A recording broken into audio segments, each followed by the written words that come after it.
My new book, Pillars for Life, A Guide to Spiritual Ethics and Practice, is now out and available for you to read and purchase. You can check out our website, willowhealing.org, to find a link, or you can find it on Amazon. We look forward to getting your feedback, and if you love it, please leave a review and share with your friends. Now it's time for the show. Welcome to Willow Healing Matters, the podcast. We are so excited to have you joining us on this journey where we explore different ways to empower your soul, whether it's healing in your kitchen or all the way up in the corporate world. Come with us as we look into different ways to heal your mind, body, and soul. Hey everyone, it's Catherine from Willow Healing, and today I'm here with the lovely Barbara With. Barbara With is an international peace activist, award-winning author and publisher, a psychic channel, a composer and a performer, and the co-founder of Conflict Resolution, the world peace one person at a time, starting with self, a revolutionary way to resolve conflicts of the psyche as a pathway to world peace based on her work channeling the angels and Albert Einstein. Oh, I love this so much. She has authored 6 nonfiction books on metaphysics and teaches and trains conflict resolution in the classroom and on Zoom. She is currently on a world peace tour, calling out to the participants of the willing and for a worldwide nonviolent action to end the age of war, starting with self. She is traveling the world, training conflict resolution and presenting her Einstein unified field theory. Oh my goodness, why couldn't I get that out? And maps of human consciousness and the science of compassion. So a big welcome to the show, Barbara, and I'm so excited to unpack this with you. Oh, thank you for having me, Catherine. I just love chatting about this. It's so great. You have such an accomplished career, and just in so many different fields of creativity. I absolutely love that. Has there been something that's been your favorite, or has it just evolved kind of over time as you've gone through this journey that you've been on? Oh, gosh, I just turned 70 this year, and I have a long lifetime of preparing for being here. So, sometimes you look back on your life and you think about those times that were so hard and you thought you were just totally off track. And then you get to this age and you look back and go, oh my gosh, that was absolutely the training that I needed to be where I am today. So I can't say, but I started out as a musician and a composer. And I started writing music very young when I was 12. And then when I got out of high school, I just went on the road. I wanted to be a rock star. And that was my whole focus. So that was a really, I love those years where I actually was I was world famous, in my mind, but I was traveling and singing. And then switching over to how it kind of moved me into channeling and then getting into the angels and getting into Einstein. That is such a remarkable story that that's truly one of my favorite parts of the whole story. Oh, please share. But also, now you've picked it. Okay. Well, I had been going to a psychic in high school. My friend's mom was a psychic and she gave us readings. And it was all about self-love. I mean, she did predictions. She talked about my music was going to be worldwide and it was this healing music. And so I knew what channeling was. And certainly writing songs was a form of channeling. You go into the nothing and listen. And so when I started kind of one day spontaneously automatic writing, I knew because I was writing a letter, I was very angry at someone. And suddenly my hands sort of became independent and started typing these beautiful ideas instead of, I was telling her how bad it is to be judgmental. There you go. There's somebody who needs conflict revolution. And suddenly I was typing, yes, because when you make judgments, you close your vision down so you only see a tiny little picture of the whole scene. So open up. And that was not what I was going to say. But knowing what it was, I kept pursuing it. I said, who are you? And they said, we are sound. Magic. And at the time, magic. And I'd been writing songs since I was 12. Sound great. I'm with that. So I started doing that as a channel. I eventually started speaking, and then in 1993, I thought, what would these voices say to a bunch of people, a group of people? Because people would come, they'd have a reading, they'd get their cassette, and they'd leave, and we never talked about it. So I thought, well, let's do a group, and I couldn't find anybody in my regular circle. And then one day, a woman named Teresa showed up at my door for a reading. And then she sent 6 of her best girlfriends. And then she sent her best friend, Kim. And Kim and Teresa and I, long story short, we became and are still today the Psychic Sorority.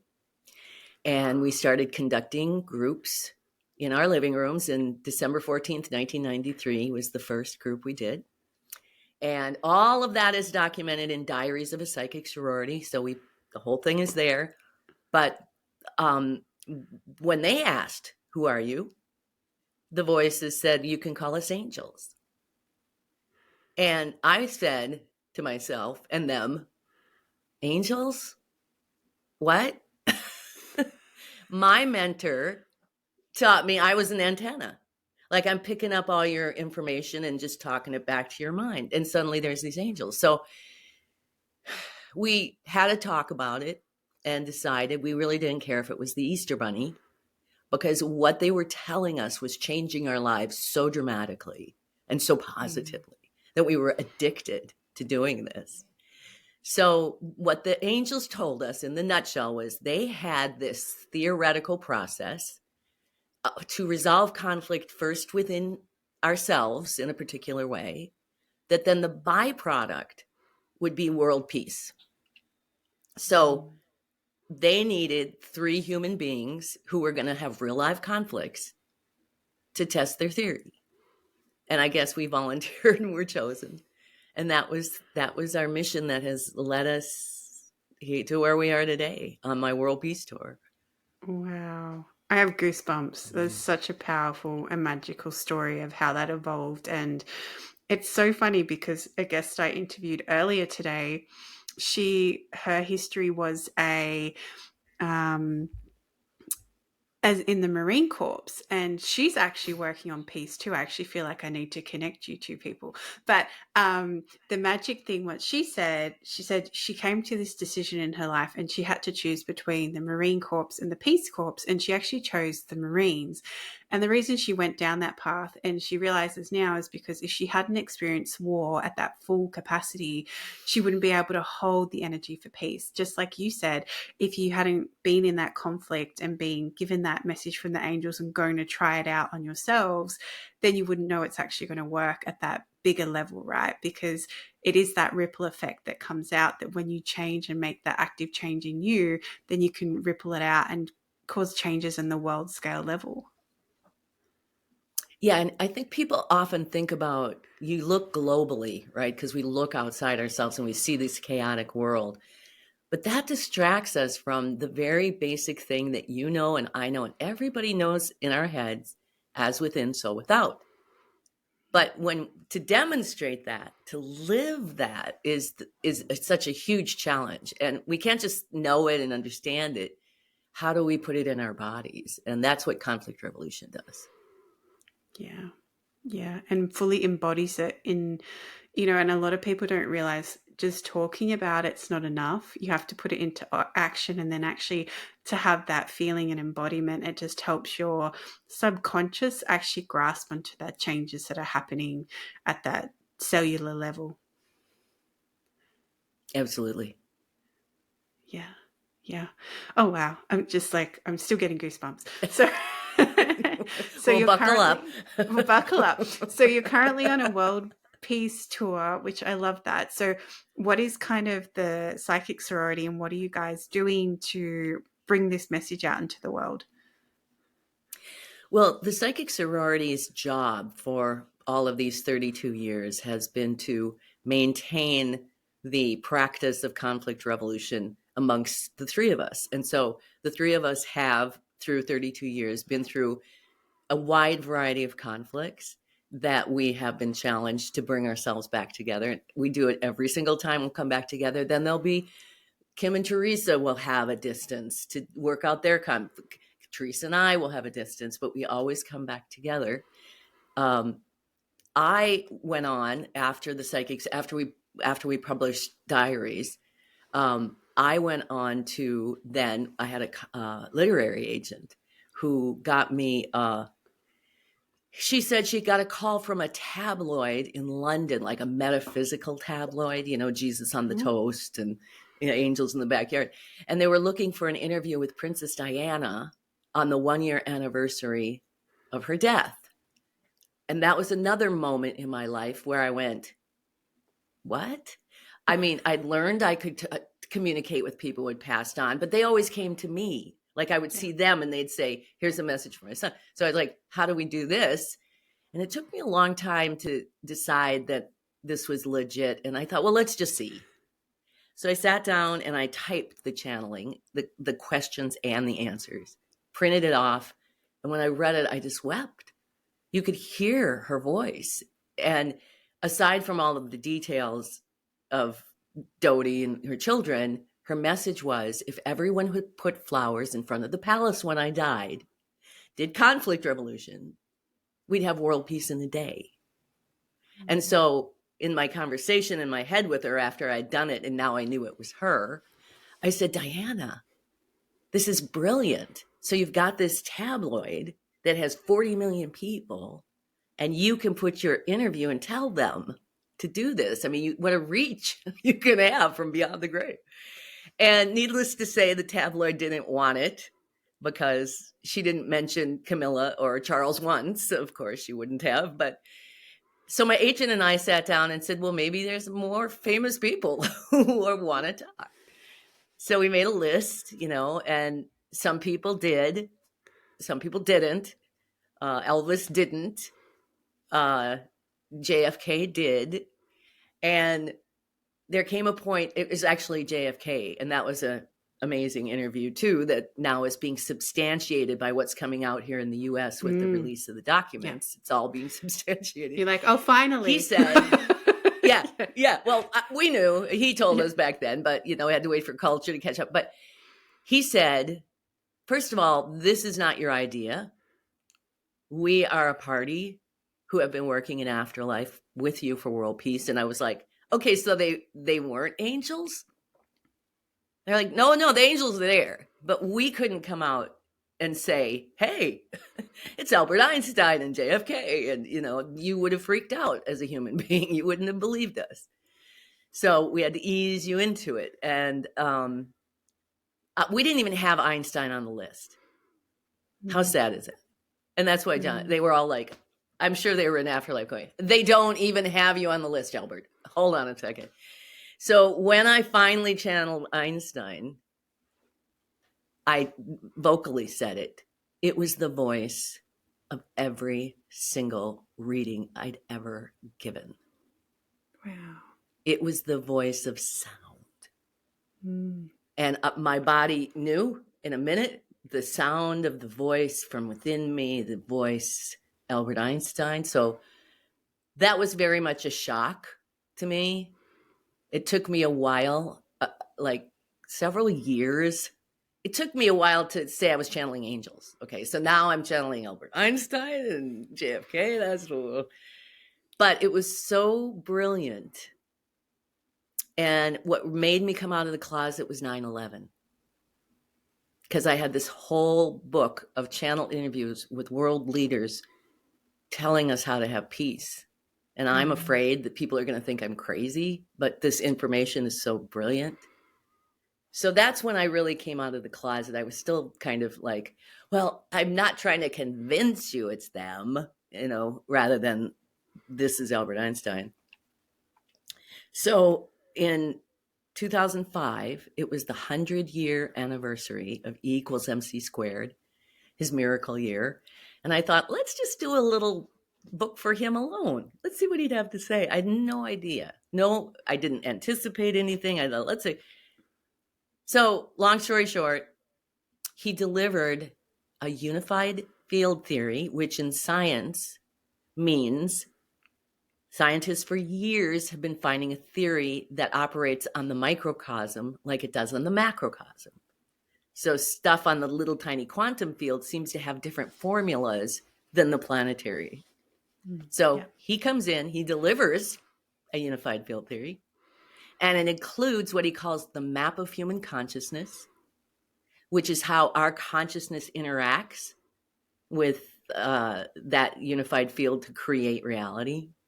Yeah. But the most stunning, and I think still today, is his scientific quantifiable definition of compassion, capital C, as the first fundamental force of the universe. It's the creative intelligence field that uses the other four fundamental forces to impel the creation of the universe one step at a time. Yeah. And that was that book, Imagining Einstein, Essays on M Theory, World Peace, and the Science of Compassion, is the one that got me jettisoned around the world, teaching and training conflict revolution, which I'd been training formally since 1999, and channeling Einstein. And it really came out of the closet back then. And it's very profound. I love this, and when you were just sharing all that and how the past world leaders came together with the angels to bring this concept, well, not even a concept because you're teaching it, this I don't even know how to describe it, this method. It's just so, Yeah, yeah, method, yeah, yeah, inspiration, portrait. Yeah. yeah, together. But I just heard straight away, it's like you have to learn from the past, and, because so often we say history keeps repeating itself because you don't actually learn from it. And as even in the human being state, in order for your soul to grow, you need to learn from the past. And here are these past leaders saying, hey, this is what did work and this is what didn't work. We put together basically a formula for you. And if you just adapt it and work on yourself, it will have that ripple effect out, and I find as a human that is so comforting that you just have to do the work on yourself and it will help at a global level. Exactly. Yeah. And people underestimate that. We get into our struggles, and God knows I've used conflict revolution to save my own life. And you're so deep into it, and you don't have an awareness, and maybe you don't need to at that moment, but it kind of helps to know as you're struggling through things, going, okay, if I keep doing this, I am contributing to global peace. This is my corner of peace. And you don't have to worry about your neighbor or anybody else or the government, the rest of us who have also been assigned the tasks of going after what's happening now. We are being divinely guided, but every individual just has to go within and find that peace. Exactly. There's such so beautifully said. That's what I wanted to say. I can't find my words today. This is so weird. You're filled up. The I'm party's filled overwhelming up. you. I feel it is. I couldn't even say quantified, unified field. See, I still can't say it. See, something's weird going on today. It's way Anyway, big it's energy. way big. It is big energy. And if anyone's listening to this or watching this after like we've recorded this, you'll understand because you can just feel it's like, oh my gosh, this is the key. This is, because so many people wish for world peace, but no one actually knows the steps to actually get there, right? And you're now going around the world saying, here's the formula, work on yourself. And I guess that itself can be hard for people to think about because often people don't want to look in the mirror and look at themselves and do the work too. So it's like, but for me, from a healing point of view too, one of my big motivators was if I heal this stuff with me and do all the healing work, it's going to shift it for my son and for his children and for, generations past and generations future. So why is it such a big extension then to think, well, if I do all the work now for me, how is that not going to impact the world at a global level too? Exactly. And Kim and Teresa came to this mission because of their children. They were best friends. They met in Lamaze class. Their daughters became best friends. And so they were saying, I was looking at this precious baby thinking, what a miracle it is. And then their next thought was, I'm going to teach her to be a doormat, because that's how they were. It's like, we're not going to do that. So, and what's a beautiful part about this too, if we can just shift a little, I want to say that at the pinnacle of my success after all this, traveling the world, I came home to Madison, Wisconsin in February 2011. And Spirit put me there because I was there at it was the uprising in the United States. I don't know, Occupy movement went all around the world, but it started in Madison, Wisconsin in February 2011. And that was when I totally left that path that I was my mission, because I had been put in this place to report on what was happening on the ground in my state. So I became an investigative reporter. I started a media cooperative. And so from 2011, probably until about 2023, I have actively been a water protector. I've been an investigative journalist. I've been investigating what propaganda does to the Yep. human psyche. Yep. And what's interesting is that, think about conflict revolution. Basically, I'll give you the basics, really down and dirty. 3 human dimensions: emotion, solar plexus; intuition, heart; intellect, head. And if we're aligned to compassion, energy is flowing through us and capturing all of our emotion, right? All of it, not just some of it, not just the good stuff, moving up into our heart to inform our intuition. And between the head, the intellect, and the intuition is where every conflict in the world begins. Because intuition is the voice of God telling you the next most advantageous step for the good of the whole situation, starting with you. And the intellect can say no to intuition. It's been given the ego control. So if you're going to turn right and you put your hand to turn the wheel, it's not the intuition that impels that action. It's the intellect. So we've all done this, right? Intuition says, rest. And intellect says, I can't rest. I've got to do 100 things. And then you go do 100 things. And suddenly you're in conflicts with people and you're tired and you're getting sick. So that's a basic. That is propaganda. This is the original internal propaganda. So all of these years I've been teaching conflict revolution. Now I get to, I'm sure it's the same in Australia. I mean, the whole world has just been flooded with this propaganda. And how are we going to get our way out of that external propaganda? Yeah. So I have recently been called back into service, parallel with my World Peace Tour and in conjunction with, to help my friends who everybody has had this experience where suddenly people aren't talking to you and they're thinking, it doesn't matter what ideology you believe. It's just people acting that like they're out of their minds. And I have that code.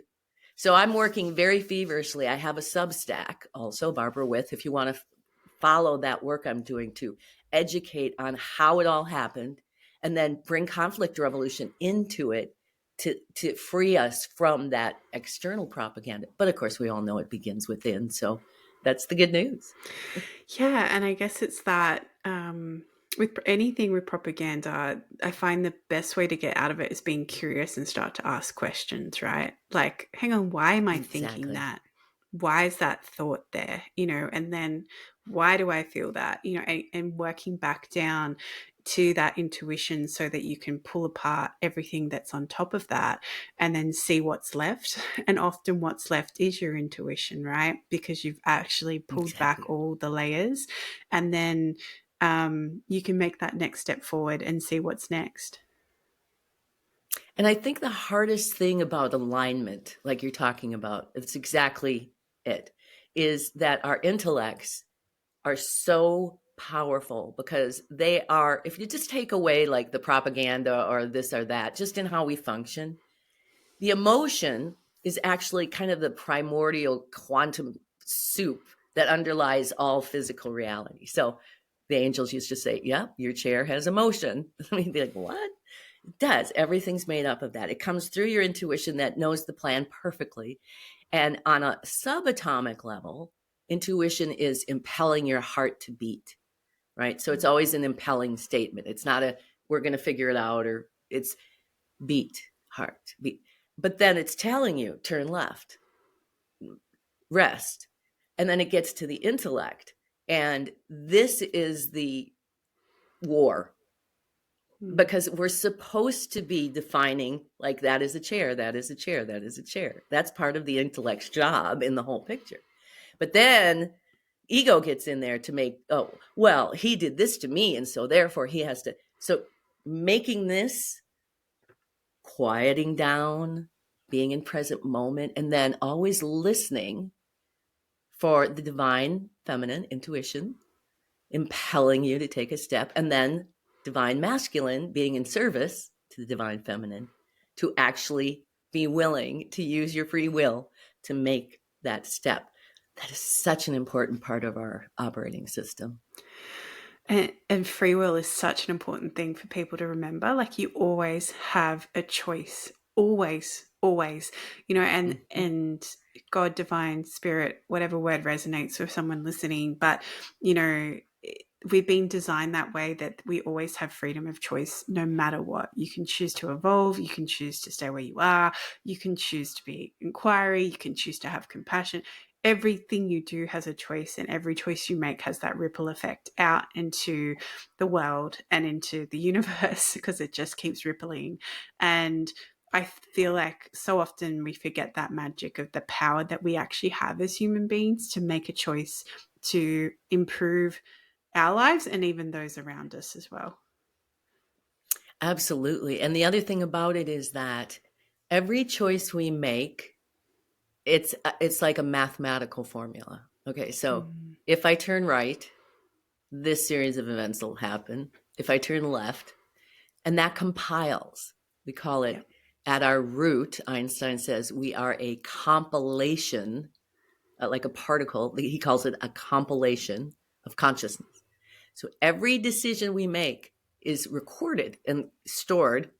And that's sort of how we have this karma, right? We come back, we have all of this recorded information that, if I killed somebody, then I've got to be killed if I'm going to have that balance. So this is how we also transcend our karma.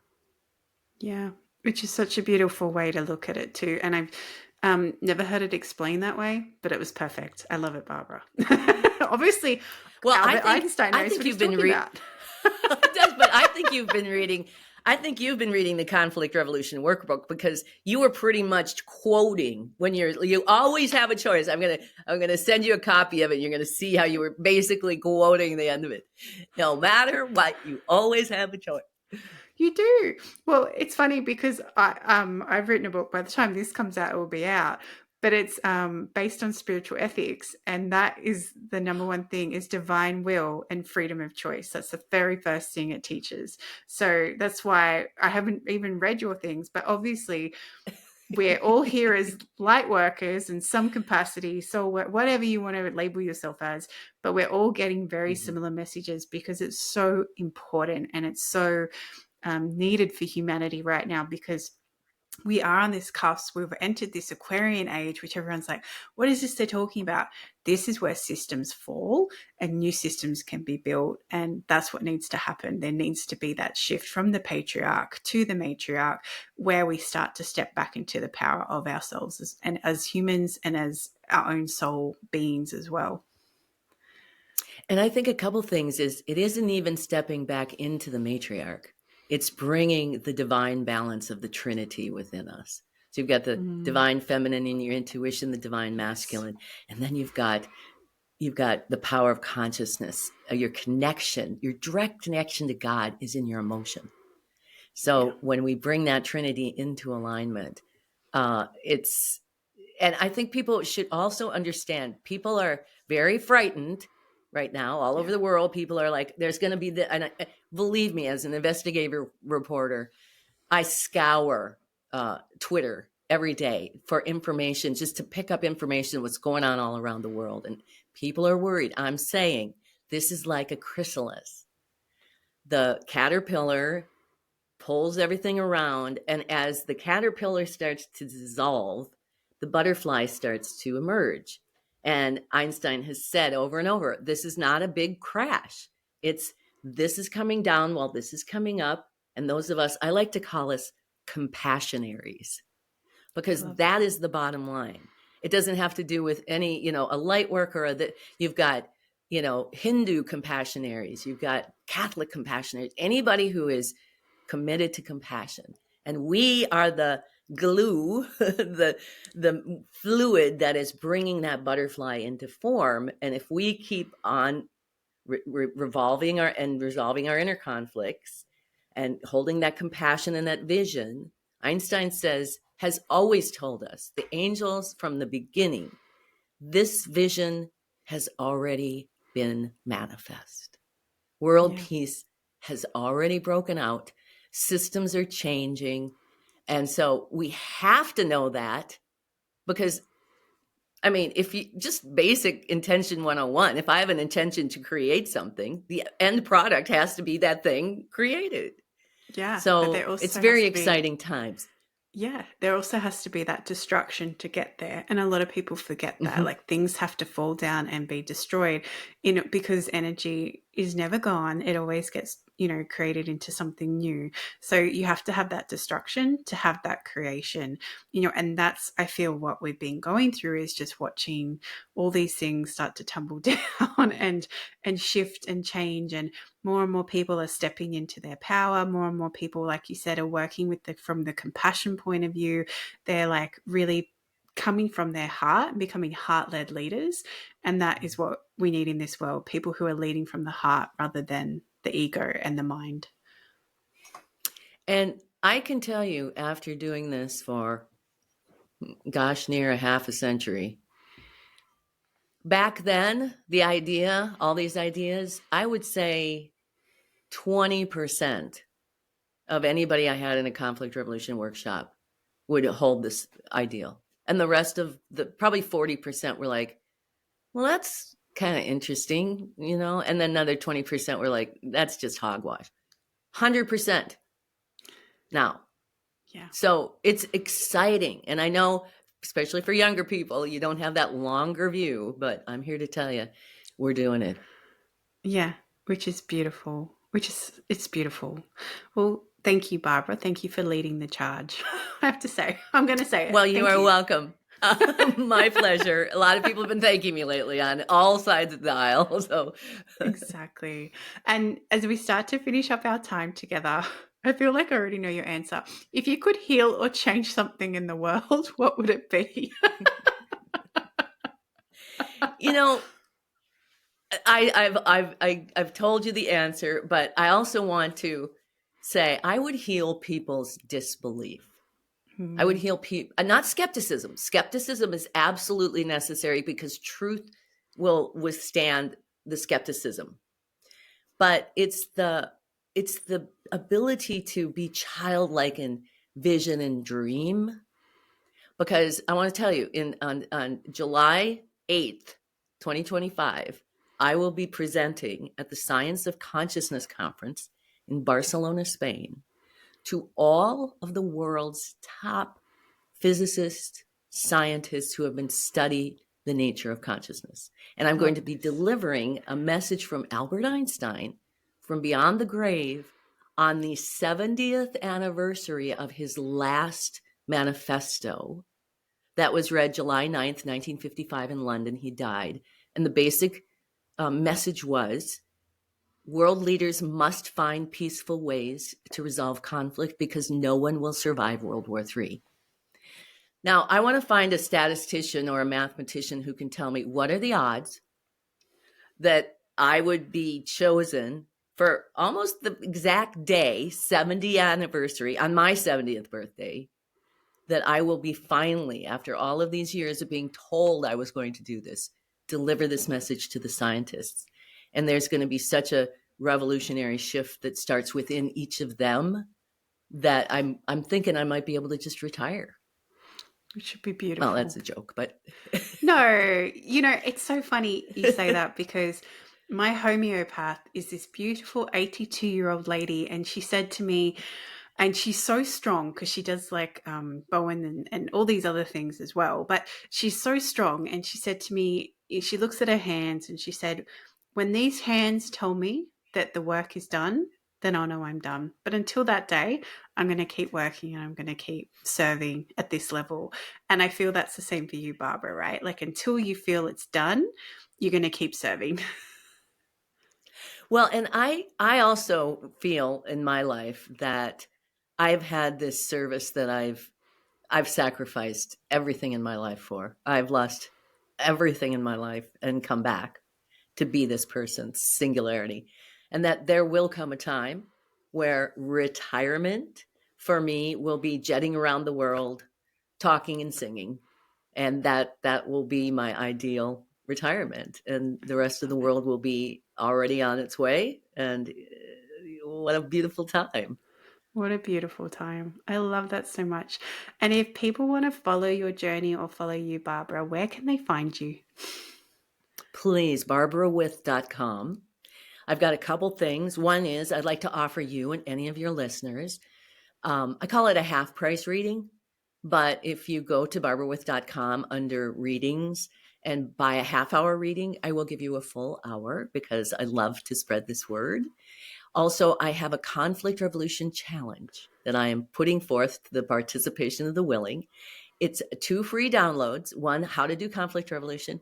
And the second is a 12-week journal that challenges you every week to walk through conflict resolution. You learn a different piece every week about the intellect or the intuition, and you get to document the kind of instant miraculous changes that happen on this local level when you do that. So everybody take the challenge, bring those miracles to your life. If you're already like you, Catherine, this is just, this, it's just going to organize it in this little way that's going to change your perception like this. And it's going to be like, okay, woo, here we go. So everybody go do that and be a part of this revolution. Yeah, so beautiful. And what is your Substack as well, so people can follow you on Substack? It's Barbara With. Yeah, you want to go there because that's really Einsteinian led too. Going back to the beginning of the conversation, the Party of 12. Yeah, they are here working again with world leaders. So I love this so much. Well, thank you so much for sharing your journey, Barbara, and for doing this work. And I'm just been so honored to interview you because I can just feel how passionate you are about getting this message out to the world and changing it for the better. Yeah. Thank you so much. Thank you.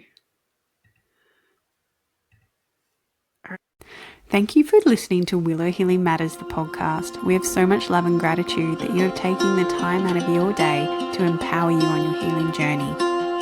The views shared by the person being interviewed might not necessarily reflect that of the host and should be used at your own discernment. Trust what resonates for you and follow your heart and soul guidance. If you have any underlying medical conditions or mental health issues, please consult with your healthcare provider before pursuing any of the recommendations. Likewise, you can always contact the person being interviewed to find out more information. This can be found in the show notes. Remember to activate, align, heal, empower, and find love in everything that you do.